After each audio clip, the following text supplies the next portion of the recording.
Welcome to the Hoops Rehab Show. This might be a tough show for Mr. Eric B. Mack, but we Very are tough, here. very tough. We are live, and we all just watched that epic game between the Timberwolves and the Lakers, and we are about to get into it. So, I'm the game injury doc, aka Dr. Evan Jeffries. On my right is Eric B. Mack. You can follow us at all our handles on Instagram, Twitter, YouTube, Blue Sky, at the same handles right there. And be sure to follow the pod, which is on Apple Music and Apple Podcasts and Spotify. You can find us at the Hoops Rehab Show. We'd love for you to comment, rate it, share with anybody. That would be greatly appreciated because we want to continue doing this and get through the playoffs and break down every game. All right, man. We got to get it cracking. How'd you feel tonight? So you guys know we're Laker fans at heart. Obviously, we're going to cover all basketball, all playoffs, but these nights are just tough. There's obviously games that you lose that is just one loss, right? There's time still in the series. And those games that you lose and you're like, damn, this team has to play in less than 40 hours. We got a 40-year-old who had a hell of a game but played about 41 minutes, right? And I know we're going to go and break down this game, but just preliminary thoughts. It was very, very tough night tonight. Minnesota really took it to us. Lakers had, lead for a lot of the game.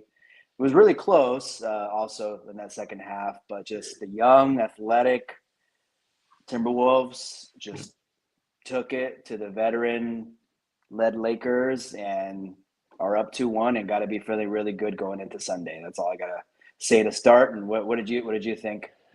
Yeah, starting off the game when you find out that Luka is sick, that wasn't too good going into it. But Yes. I did think that the Lakers just staying in that game throughout was a pretty big effort. Obviously, LeBron James was a big part of that and had a pretty big game there. Luka obviously was not himself in the first half. It seems like he probably got like an IV at halftime, came out later to start the third quarter, and seemed like he had a little bit more energy in the third and fourth quarter. But he was obviously not himself, and where that showed the most was on defense because he already struggles with movement anyways on defense, and him being sick, he was just not able to get to his man, not able to close out, got beat off the dribble constantly. So it was a tough battle for Luka throughout that game. And if he was healthy, that probably would have been different result right there. I was right when I heard about the Luka news and you saw it in his face and you saw that he was not going to be himself. I immediately thought damn, it's going to have to be a LeBron game and hope that carries you. If it does, you have a semi cushion going into Sunday, right? Because obviously you wanted both, but if you can do the split, I think that would be the main goal after you lose at home. And so I was thinking we're going to need a 40-45 piece from, I know we're not even talking about game 4 yet, but we're going to need a Luka performance like no other.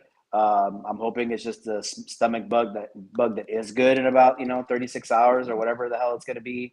But yeah, obviously Minnesota's crowd was into it at first. You kind of expected the T-Wolves to kind of build a lead in the beginning. That typically happens. Obviously first home game for them. I thought Lakers did a nice job. First half after the second quarter into the halftime, they were up 4 actually, and so. Minnesota being up 8-10, kind of similar to what the Lakers did the first 2 games at home. Lakers came back strong, and I really felt good at halftime. But third quarter, Minnesota took the lead. Obviously, it was going back and forth. Anyone's game really. Obviously, it was tied with 3 or 4 minutes left. So obviously, anyone's game. But it was just a little frustrating out there. Yeah. We're going to get into it. Obviously, 19 turnovers. I think Lakers just actually turned over the ball a second ago because Yeah, I swear to God, they just could not hold on to that damn ball. Any yeah. little loose ball, Minnesota was all over it, and I think that was like a big difference in the game, despite the great performance, obviously by LeBron. Yeah, that's for sure. I mean, anytime you have 19 turnovers in a game, and I think the Timberwolves ended up with 28 points off the turnovers. They might have had a couple more after that, but that was their stat, like with a couple of minutes to go in the game. Yep. So that right there is pretty much why you don't win a ball game. Overall, the Lakers shot pretty well from the three-point line. They had 17 threes out of 40, which is 42%. So you can't really blame their shooting per se with this game. But their lack of hanging on to the ball definitely was a big part of this game right here. And oh man, you know what the key is for Minnesota right now are those other guys. And how many points did Jaden McDaniels have? 30. There should be no reason Jaden McDaniels is scoring 30 in a playoff game against you. Right. So if he's again, this is the second game that he's been the leading scorer, or at least high, yeah, actually leading scorer for his team, and it's not Anthony Edwards, Jaden McDaniels. That's two games, and they've won those two games. So I think right there, like we said in game two, they were shutting down the other guys. This game they did not, and they obviously lost the game because of that. What do you think on It that? was it. Guess what Jaden McDaniel's season high is in points. I know it's not 30. It was tonight. It was 30. Okay, that's Yeah, 25 was his last one. Guess when that was? Don't tell me he hasn't got 25 either this year. Game one. I just looked that up right now. I was like, wait, I wonder if he's gotten. So Yeah, you and wait. Let me break yeah, this down. yeah. So his two highest games out of an 82 game season, now 85 games, are game one and game three. That is correct. Okay. All right. So we can make a decision on who they might not need to let get a lot of points. So that was not a good game, especially just remind me of game one. As far I know the score was a little bit different, and Minnesota had obviously a big lead in game one. But just like you just had a feeling that Minnesota was going to pull this game out, even though LeBron got really hot. And again, I'll go to the turnovers because when LeBron got hot and hit what three threes, I think in a row, he Yeah, had a pass, drops it. Who gets the ball? Who gets the and one? and one. Jaden McDaniels, right? So that was a big turnover. It was. I mean, you can't. It's hard to blame him because he just didn't have control of the ball. But at the same time, that was such a change in momentum for the game, and that pretty much ended the game for them.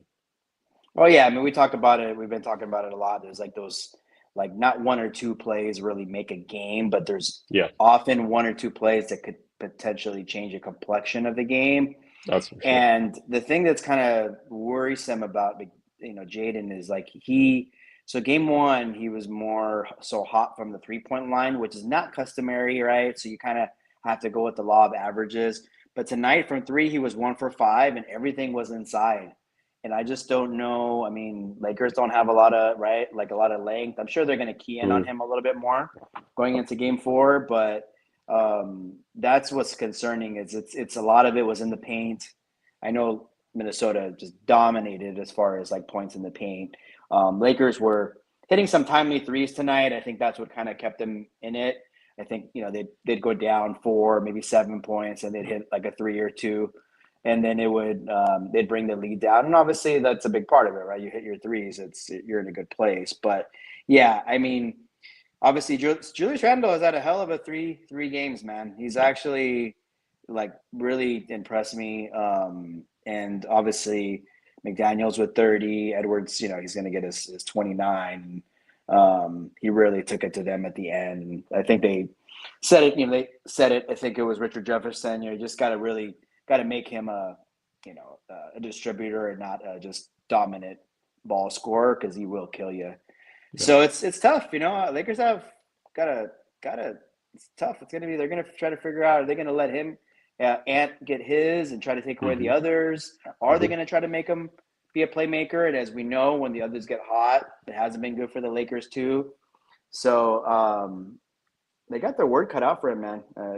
Game 4, it's a must win. Obviously, not much rest in between. You got one day. They haven't, obviously between games 1 to 2 and 2 to 3 was that extra day.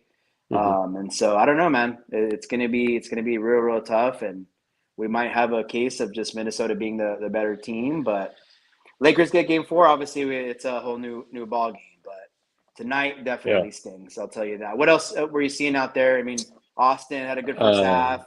Second half was okay, so. I, I have one player that, to be honest, we just got to figure out what we're going to do with. His name is Jackson Hayes. Yeah, those minutes are I, just I bad. will give you his minutes over the first 3 games. Game 1, 8.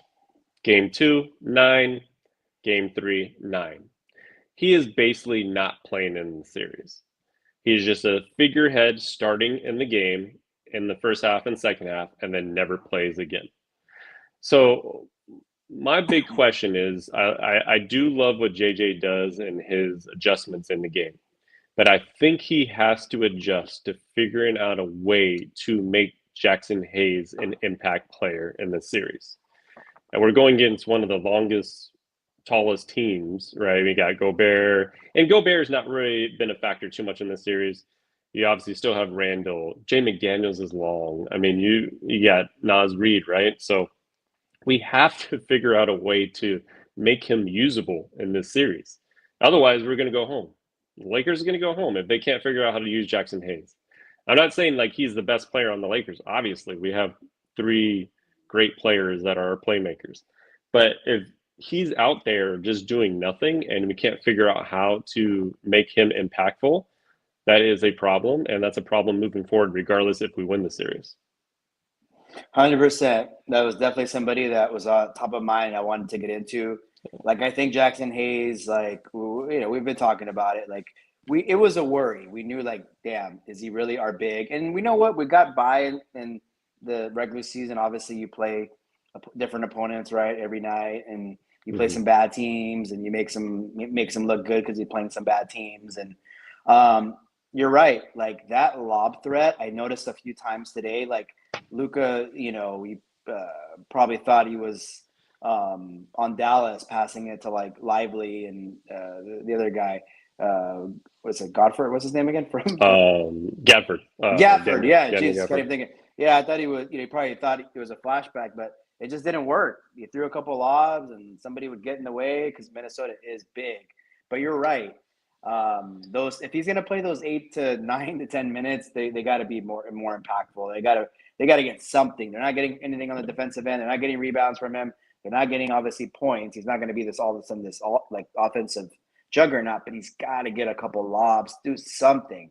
And so we'll see. I mean, Gotta has he caught a lob this series? get I mean, no. They've tried, but he has 5 points total, and the one game he obviously was a free throw, so he's only had like 2 points in each game, each of the last 2 games. So, I remember man, the layup. He got a layup today. I remember that one. it's a little frustrating to figure out that he can't be playable at this point. Like, I do think the Lakers, when they go to their smaller lineup, they do well, and that's fine to have that. And obviously, you're going to have DFS playing a lot more minutes, Rui at the 5, things like that. But you have to find a way to make him impactful. Otherwise, you may as well not even play him. Like it Yeah, just we're going this lineup and he's just out there taking up a couple minutes per half. And it makes no yeah, sense to me. yeah. And like it's the eye test too, because like I'll be honest, I'm just looking at Gobert's numbers. If they would have lost, we would have been like, "Are you kidding me?" So Gobert, Rudy. He played 25 minutes, 1 point, 1 assist, 3 rebounds. Right? I mean, like He only had from 3 rebounds. Wow. Okay. yeah, from a statistical standpoint, like that's terrible. But like a little bit of the eye test, right? You see that he definitely like clogged the lane. He obviously stopped those potential like lobs to Jackson.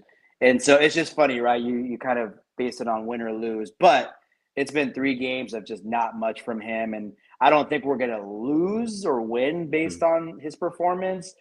But for example, tonight, Lakers lost the game on those first few minutes of the third quarter, so they Hmm. they were playing pretty well, as I mentioned, going into the half.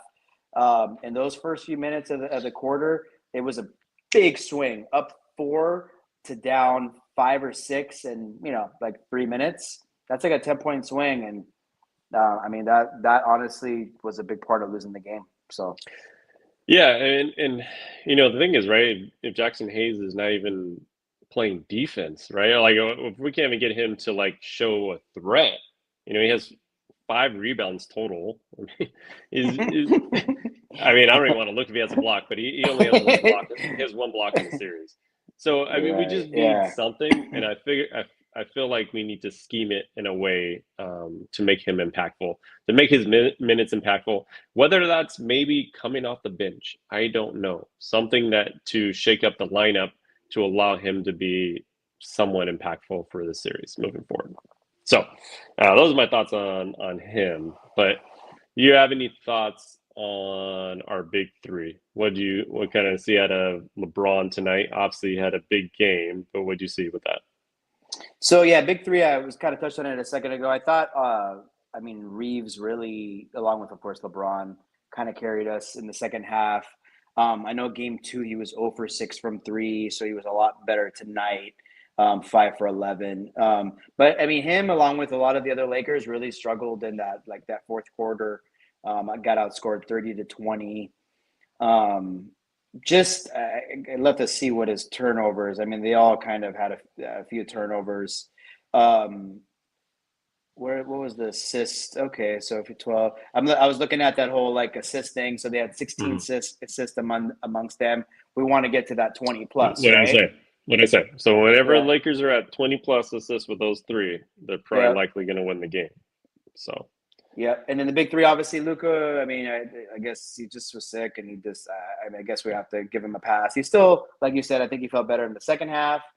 LeBron, I mean, gosh, you can't ask for probably that much more from him at this yeah, stage. I yeah. mean, I mean, he got a yeah, he got a little winded, but is what it is. yeah. I mean, he had 38. So Yeah, what else do you want him to do? He had 10 boards, 4 assists. He was doing everything out there. He got a little tired towards the end, obviously. I mean, even Luka played 40 minutes being sick, right? So that's a lot of heavy I know, minutes. I know. And then hopefully he'll be able to recover in the next 48 hours, or less than 48 hours, obviously, because it's a morning, or was that a midday game? 12:30 our 12:30, time, right? Pacific Yeah, time. yeah. So not much time to actually rest. So that's concerning for LeBron. That's concerning for Luka, right? Because the amount of the time off between this game and the next is not as much of obviously the previous games. So that'll be big. Now, I do want to get into Rui a little bit, and what are your thoughts on his performance tonight? 38 minutes. There was definitely, I mean, minus 19, the plus minus, sometimes we don't get too crazy Yeah. over it, but minus 19 with that. I think it was probably like his worst game of the series. And again, you can't always look at the stat sheet with him, but just there's some Mhm. opportunistic threes that I think he missed. Kind of obviously like a lot of the interior defense, and unfortunately, it does kind of come down to him, because we're not overly sized, and I mean maybe that is kind of getting to him a little bit, Mhm.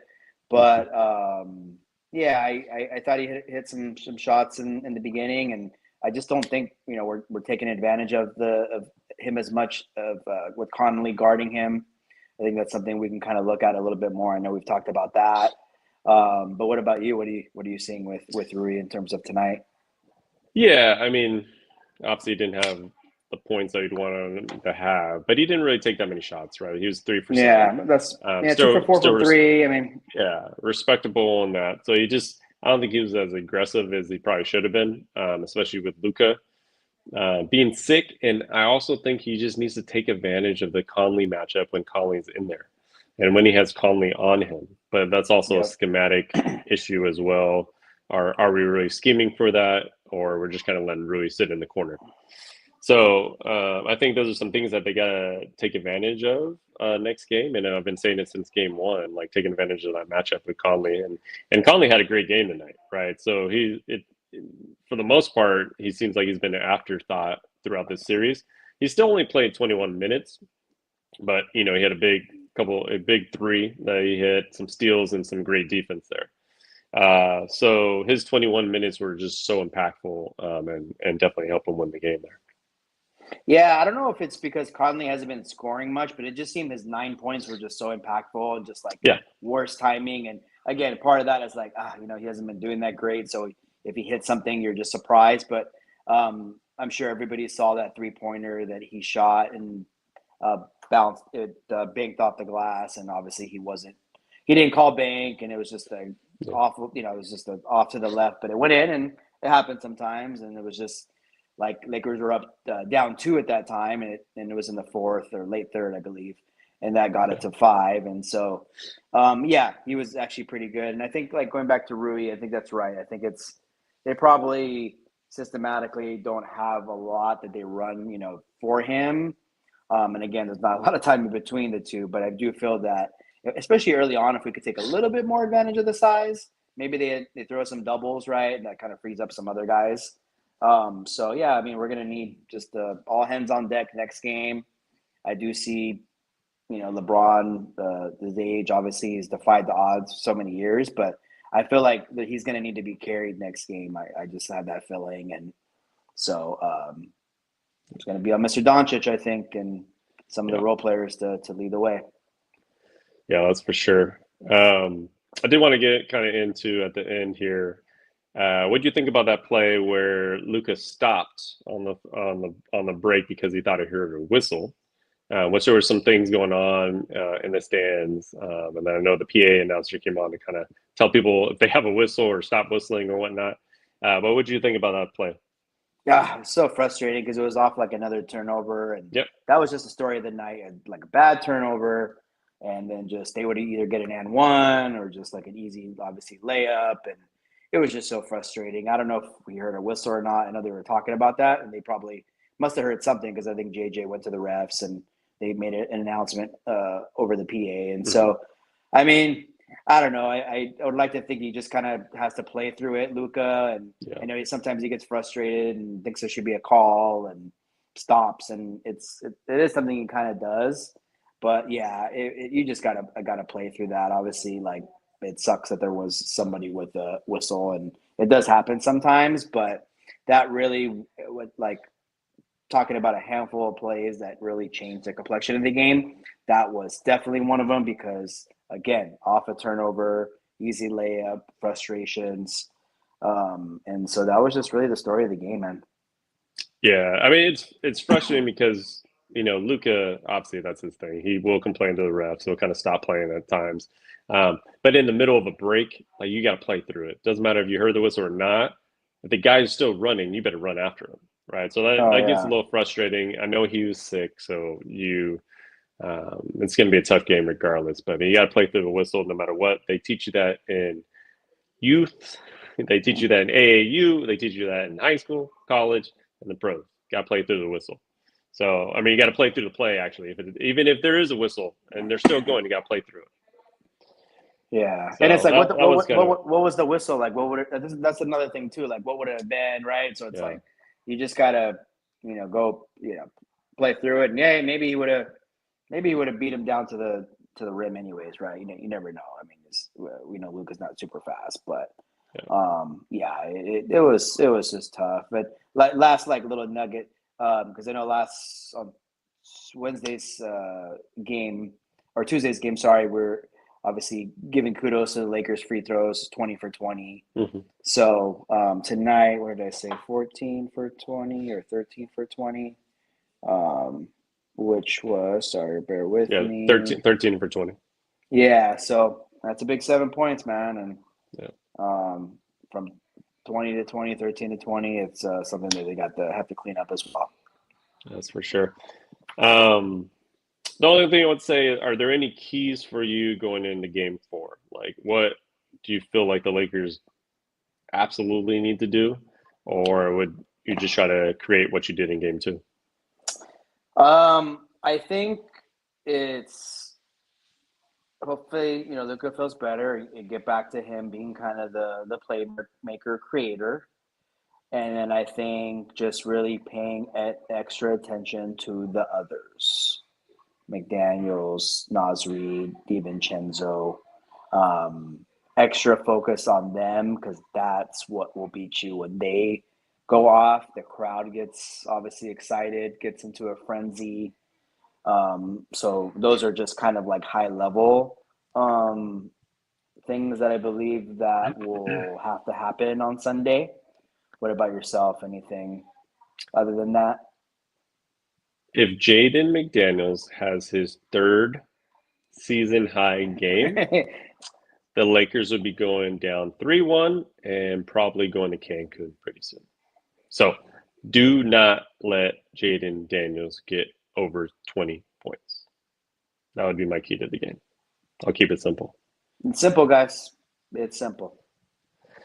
All right. So before we get into our next segment, something happened today. I do want to let you guys know because I always send it out, but comment, questions, anything for the show, we'll try to get to it during the show. So send it on YouTube, Twitter, Instagram. I see my man Cam from New York said, "Hey, Cam, if you got any insight in today's game, let us know." That was on YouTube. And then on Instagram, we got Diablo Cubano. We are not winning this series, Doc. So Okay. Mr. Cubano thinks we are not winning. The Lakers are not winning this series. So if you guys got anything, let us know. We'll kind of get to it. We can always answer some questions as well towards the end of the show. So let's get into a heavy injury segment here because there's a lot of things going on in our Something Happened Today segment. And I'll get to probably most crucial injury and most important injury going around the NBA is Jimmy Butler.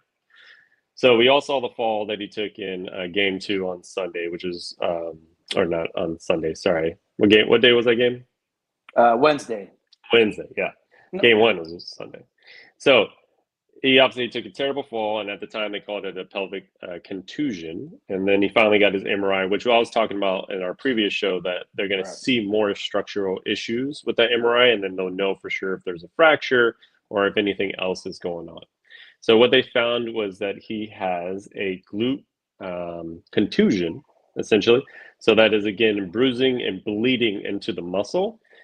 But when it is involving the muscle, there are little micro tears basically into the muscle whenever there's a contusion. So in a way, this is still better than if he had a fracture or anything to the bone, but he's going to be super sore and everything's going to hurt, right? Running, jumping, jogging, things like that are going to hurt. So I know he is, is he questionable or doubtful for tomorrow? I think it was... Let me see. I think it's kind of moved up to maybe questionable, or maybe just unlikely for Game 3. Yeah, I think that's kind of what it was. I don't see him playing Game 3 based on kind of what the reports have been saying. He hasn't been able to move as well, but you never know. Jimmy is the type of player that will play through everything. But just letting you guys know that it is difficult. Like if this is a regular season game or if this was one of us, I mean, we'd be walking around like we can't walk, right? Going on the toilet's going to hurt. Everything's going to hurt, right? So Jimmy's a tough player, but we'll see if he makes it a game time decision or not tomorrow. Yeah, I was just looking at it. Does show questionable. So like there's two sides to it. Obviously, it's like, is he going to play? And then obviously how effective he's going to be, because out of all the things you pointed out, he's got to be in some big pain. And so I think it would be a surprise if he plays, but maybe kind of like the thought of like getting him in there for Game 4. But obviously they do, ultimately need him. But that's gotta that just sounds like it hurts. Like me sitting down right now, I'm like I'm feeling it. So obviously we'll see a little bit closer to game time tomorrow if he's going to play, and then I'll be interested to see if he does play, like what effect that's going to have and how he does. Yeah, I mean, I will reiterate that it's more of a pain tolerance thing on why, if he plays, right? So it's not like he's not necessarily going to make this injury worse. It's just going to be a matter of, can he tolerate the pain and play? So Yeah, it will makes be sense. questionable going into the game. So we'll see if he gives it a shot.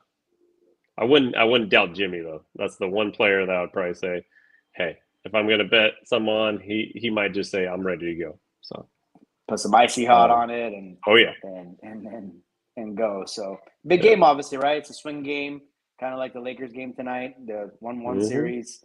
Game three is always crucial, and I know game three winner often wins the series, so it's going to be a big one for sure. That's for And sure. All right, so we got a trio of Nugget players, right? oh So yeah, the Nuggets are kind of falling apart right yeah, now, that and series is yeah, and oh, you're already marking it. You're already taking it away. yeah, yeah. Um, they are down 2-1 now, and there's some significant injuries in this series. Number one, I'll start with Michael Porter Jr. He reported himself this would be a 5 to 6 week injury, which means he has a grade 2 sprain of his left shoulder joint. So essentially, he has a partial tear of the ligaments there. So you got to think with the shoulder, it's more about stability. If it was his right shoulder, he would more than likely not be playing just because it'd be so hard to shoot and things like that. Yeah. But right now, he's feeling pain constantly. He's going to have difficulty with just controlling the ball. Even using his left hand as his guide hand is going to be difficult for his shot. Reaching up, grabbing rebounds, things are all going to be painful. So he is questionable or kind of doubtful for they're kind of like up in the air for game four. I know he's just trying to gut it out, and I'm sure he's, taking some pain management things to help with that. But this is an injury that's not going to go away anytime soon and is very concerning for the Nuggets moving forward, and trying to come back in this series when they're already down 2-1 and the Clippers are looking the way they are. Yeah, it's they're definitely falling apart. I feel like they've had a tough season, Denver. Not obviously. I mean, they have still a pretty good record, and obviously fired their coach. Jamal Murray has been in and out of the lineup.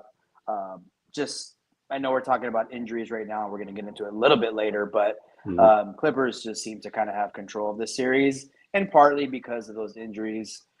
For Denver to have even had a chance, they would need a very healthy, Michael Porter, obviously Aaron Gordon too, Russell Westbrook obviously as well. I mean, they just are not deep. They go about six guys, and so if Porter is out tomorrow, I mean, gosh, that's going to just really even shrink the lineup even more. Yeah. There's only so much Joker can do, right? I mean, they're really keying in on him.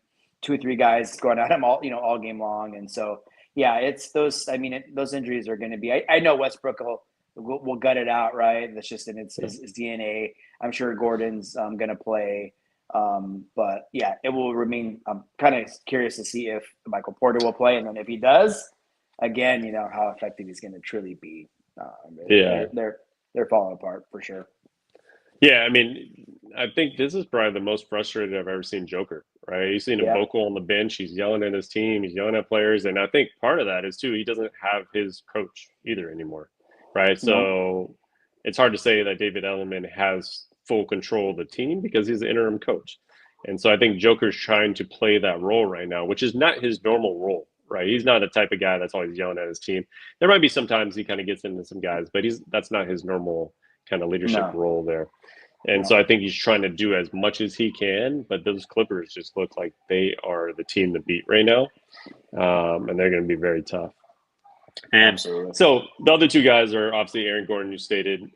He's been dealing basically with his calf injury since the beginning of the season.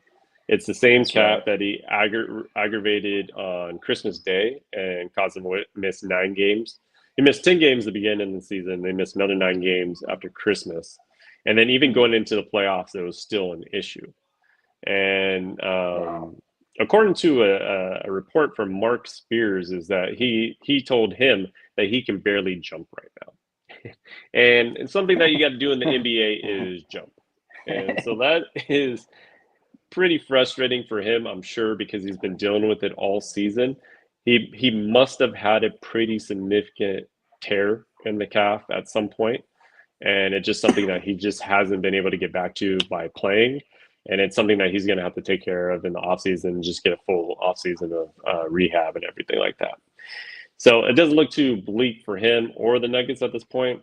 And like you said, Westbrook, he well, they're calling it like a left foot inflammation, but essentially he turned his foot in pregame, Right. and it looked like he could possibly be something to do with his midfoot, just based on the mechanism of injury. And he's gonna be tough. He's gonna try to gut it out. I I don't know how effective he's gonna be if he has a foot injury like that. So I think things are looking bleak for the Nuggets, and I could see them going down 3-1 after tomorrow. So Yeah, I mean, all the signs are pointing to like when you start hearing in the like, oh, he reported he should be out 5 to 6 weeks. Oh, like he told me like he can't even jump like that. That's just you just know like yeah, they're ready. They got to heal up in the summer, maybe make them a couple roster adjustments, but um, yeah, I mean, I'll be shocked if they win tomorrow. If they win tomorrow, hey, it's 2-2. You never know what can happen. Obviously, going forward, they get 2 out of 3 at home, hmm but yeah, it's not looking good for them. no, not at all. Last kind of group of players I want to get to is one guy that came back today. So Jason Tatum came back from the bum Yeah, bruise in his wrist and had a hell of a game. He had 36 and looked pretty good. I mean, he was 10 for 22, 4 for 10 from 3-point range. So he definitely was able to get to that same status that he normally is at. And obviously they lost the game though, still, so that was interesting. Orlando is still going to get able to get one at home, so they can I go in that know. series 2-1 now. So that was a good game on their point. I mean, Orlando, we talked about before, our top defensive team, right? So they mucked it up in this game and kept the score at 95-93, which is pretty important. Uh, there's another injury which kind of came out of nowhere in my terms. So I didn't see that much on it. Was Drew Holiday being out today with a hamstring issue? I mean, based on what I've seen and kind of looked up, it seems like it was more of a precautionary thing, and probably being up 2-0 helped with that decision to not play. So I don't Yep. see it as a lingering issue, but anytime you got soft tissue injuries like a hamstring or quad or calf, it's never a good thing. I don't know if this is something that he's been dealing with, but it's something that we got to monitor kind of moving forward. And if he can give it a go in game 4, now that they're only up 2-1. Yeah, I mean, if you're missing playoff games, it's got to be there's got to be some seriousness to it. So yeah, that came out of nowhere. And again, yeah, there could be the idea of like that first round or two in the East is not going to be not that it's not going to be tough. I mean, up 2-0, they could maybe afford to lose a game and be extra cautious and be precautionary. But yeah, it's Yeah. something to kind of look forward to. If he misses game 4, then you're like, wow, it must be pretty significant. So Yep. we'll see. And yeah, I didn't Uh, realize Tatum. I didn't. I thought for some reason I was thinking he was going to sit out today, and then obviously yeah. he played well. But kudos for Orlando that they actually won the game. Had a nice second half. Yeah, for sure. And then the last player to kind of round up the injuries, it Whew. was Ja Morant. Had a similar fall like Jimmy Butler, so he's definitely got dealing with some sort of hip contusion, pelvis contusion. They didn't really release it. They just said he's going to miss the game, and they are down 3-0. So more than likely he's going to miss it, and they're going to go to Cancun as well.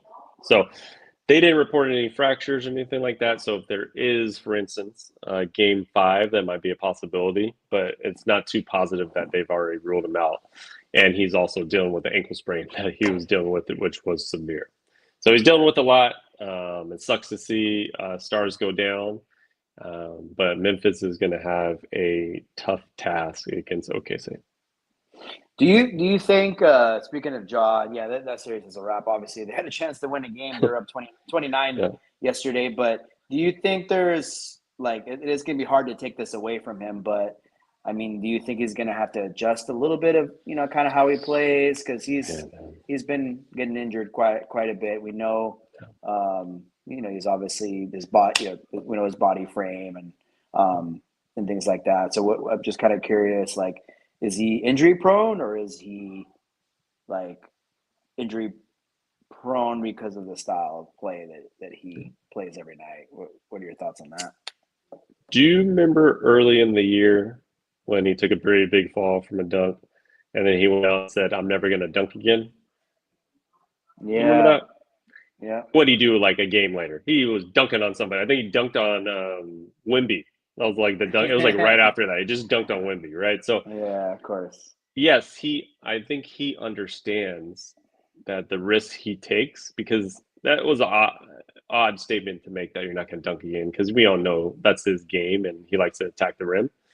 But Absolutely. I think he will have to make some changes. He, he honestly reminds me of like Derrick Rose, right? Where you're just like he's such an explosive guard, and at that size and height and his ability to get to the rim. I mean, Derrick attacked the rim for those years until he tore his ACL, right? Yeah, So he was that type of player that just constantly attacked. Once he got injured, obviously he had to kind of change his game a little bit. And as he got older, he redefined the way he plays the game. And he did a good job of that and became a basically like a six man that would come in and get you 17 to 20.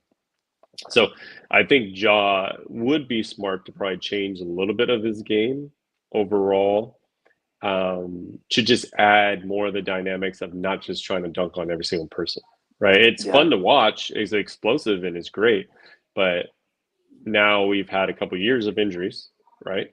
Hmm. And to go out in playoff games because you're trying to dunk on somebody, like it's like Exactly. you have to start to think about your team and then also yourself a little bit. Like, hey, I could have a freak injury and I could be out for another year, and that would set his career back. Then he's already set back the last couple of years with all the off the court issues, and then also the injuries. You don't want to take away his aggression, obviously, and Yeah. that's what's made him who he is. But he's going to have to start, making the smart, basketball play, and obviously, like the ankle injury in this one most recently, it wasn't all his fault, and it was a little bit freaky, right? Freak accident. Mm-hmm. But when you're kind of that kind of player, it's tough to stay away from, and so yeah, I mean, Grizzlies will have a lot to think about. Um, I don't know if they play. They probably play Sunday, I assume. Or no, I think they play tomorrow. Actually, that's it. So tomorrow will be the first. First. Oh, Yeah, going fishing? Somebody going fishing? yeah. Yeah, Grizzlies are we going probably have to come fishing. out. So We probably have to come out with a little segment, what we're going to call it when these teams get eliminated. yeah, Uh, yeah. We can't take the OG obviously, but we got to think of something. We got you if know any of you guys have any comments and think of something fun, let us know. So absolutely. that wraps it up for all the injuries I kind of want to get to. Okay. And now we can kind of get into our next segment, just kind of talk about the other two games today, which were interesting, right? Because they both were 2-0 in the series, and the home team held court. And what do they usually say about a series? Doesn't start until the road team wins, but I mean, I think it started because it's 2-1. Both teams are obviously the teams that were down 0-2 have cut it in half, and so some big game fours coming in those two series for sure. Yeah. So I thought the Bucks made a interesting move, and it was something that you didn't really see coming. Was Gary Trent starting in the lineup there, and he had I 39 points know. entering the starting lineup, right? So uh, if you Laker fans remember Torian Prince, there was a almost a riot in LA Laker fan with him starting most games when he was a Laker, and Darvin Ham just always starting him. Our main Yeah, man. he started about 73 games for the Bucks again this year, so he is somewhat of a favorite of Darvin Ham, and I'm not trying to disrespect him, but I think that that was a change that needed to be made because they just needed a spark on offense, and Kyle Kuzma is not providing that right now, and then also Dame is still working back in shape, right? I think he had 9 tonight. I'll double check that. Kuzma at Um, 9. I mean, oh, Dame. Oh, he no, only had seven. Dame, Yeah, 7 7 points. Yeah. points. All right, so he had 7 points tonight, and he's still working in. I mean, he's coming off the DVT, right? So his cardiovascular shape is not going to be there. So he's almost like it's almost like the beginning of the season where you're trying to work yourself in shape or a preseason, essentially. Right. He wasn't able to do much cardio. So I think that's going to be a transition, but it was a great win for them. Bucks were my sleeper to get to the conference finals. I'm still going to back that because they lost 2 games on the road, but they got to win the 2 games at home, and then Game 5 would be the big decision maker right there. So I thought it was a good, smart move by Doc to kind of get some talent in there and get some offensive firepower because Giannis is always going to give you 35 and probably 15, right? What do you have tonight? 37, 12, and 6. So you know what you're going to get from Giannis, but you Yeah. need somebody else on the team to kind of step up. Yeah, I mean the same as like the Indiana similarity. So Indiana was up by 10 at the half, and so was Boston. And so 2 big third quarters really changed the complexion of the game. You mentioned Torian Prince, so he actually ended up playing 3 minutes. So obviously they really went away from. I know. I was like, wait, I know you came off the bench, but how did you? Yeah. So I think Oh man, needless to say, I think they found something, and I do see um, Milwaukee it being one of those series where the 2 home teams win their first 4, and then game on for obviously game 5.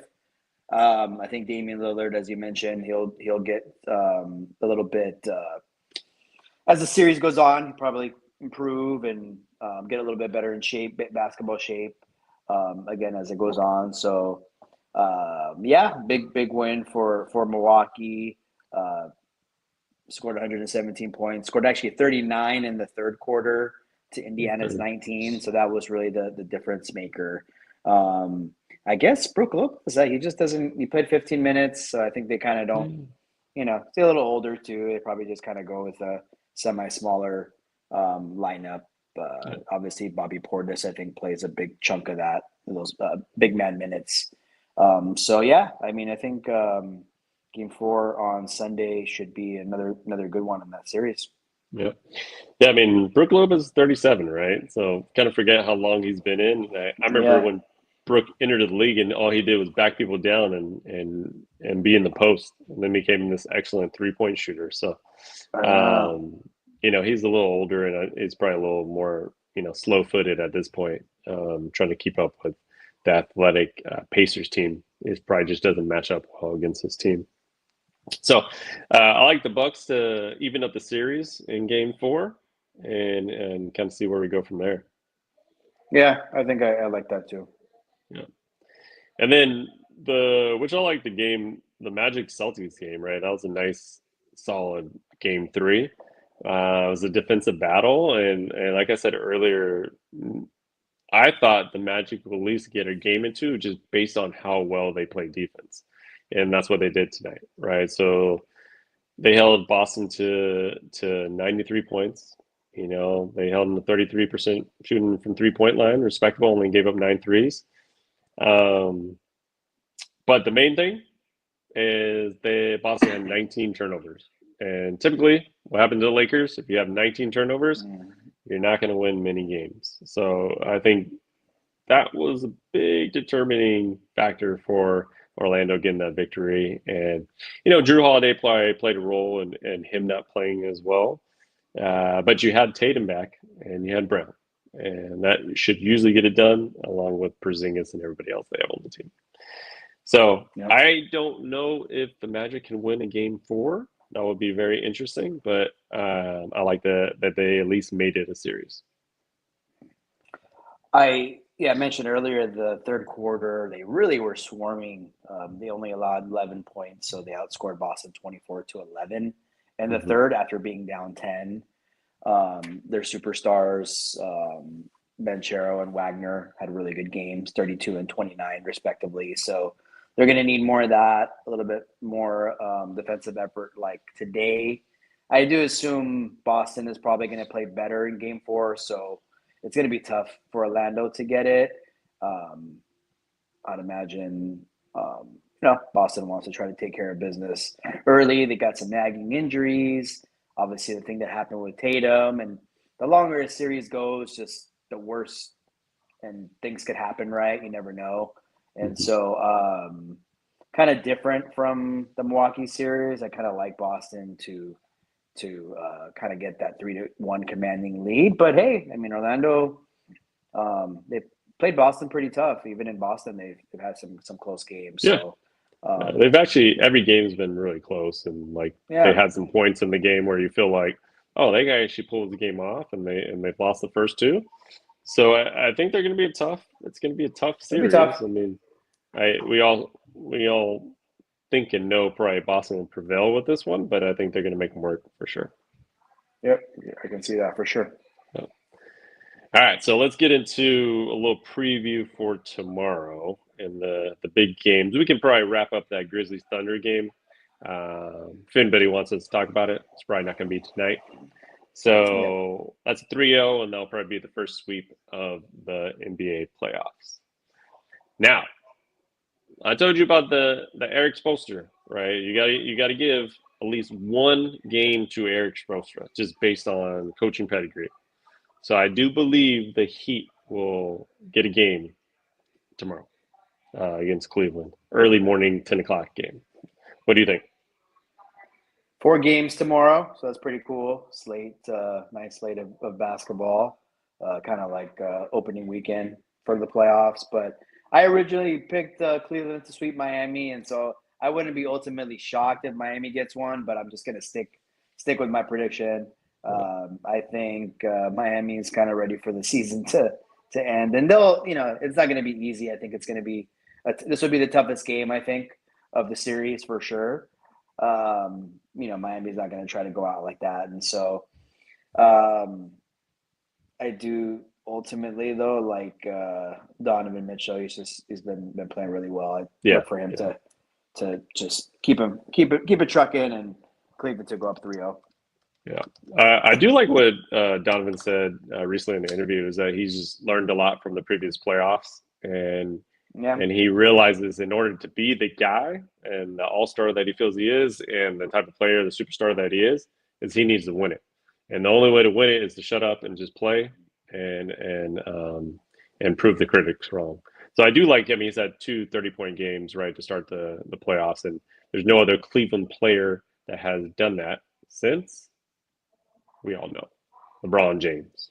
King James. So, Yeah. look for him to have a big game in that series there. And we talked a little bit about the Clippers and Nuggets. Yeah. And I would say right now, the Clippers are one of the strongest teams in the NBA playoffs. I have to admit, yep, they are. What do you feel with that? I mean, we talked about it. Like somebody's gonna have to start talking about them because they won 17 out of 20 coming into the playoffs. They won that big game at Golden State to end the season. That was the one that kind of really told me, like, okay, it's they're clicking on all cylinders. Kawhi is Kawhi right now. Honestly, there was a couple years there that James Harden has always been like kind of there's stability there. He's always going to play. He plays almost every 82 games a season, and that never went away. But I feel like when he was in Philadelphia, we wouldn't really see the James Harden we were seeing early in his career, but he's really been rejuvenated. Chris Dunn on defense is a beast. He's a pest out there, man. He is just all over Jamal Murray, whoever gets the ball over there. Obviously Zubats, however you pronounce it, is having an amazing season, and he's just a big body against the Joker. And so I mean Nicholas Batum has really been amazing off the bench. Another player that just hasn't really been doing much the last couple of years, and he's just had this good stretch run. And so I think like everything they're touching right now is turning to gold. I mean, I think you and I both picked the Clippers to win in 6, and I think the idea with us picking them to win in 6 is probably them going up 3-1, maybe Denver getting that game 5 at home, and then Clippers closing shop. But at this point, I wouldn't be surprised if Clippers just wrap it up in 5. I don't know. I think they figured out Denver, and Denver had a few good games there to end the season because they had let go of obviously Michael Malone. Mhm. And so I think tomorrow will just be kind of like the other night where Clippers take over and ultimately go up 3-1. Yeah, I think injuries are pretty much playing the role too, right? So I could see the Clippers going up 3-1 tomorrow. Um, yeah, possibly Denver getting that game five if they can get a little bit healthy, but Michael Porter Jr. is not going to be healthy. Aaron Gordon doesn't seem like that's going away either, and we don't know with Westbrook, right? So I think it's going to be difficult, and the Clippers just seem like the strongest team.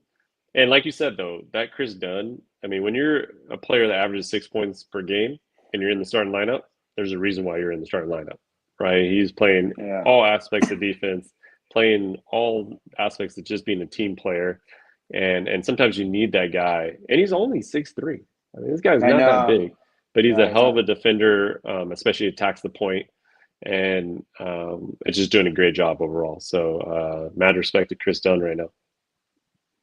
Yeah, I mean Denver obviously if they want any chance they got to win tomorrow, but like I mean Clippers. I think Denver got that first game where Clippers where it was the first two games were great. I mean it could have gone either way, Mm-hmm. both of them.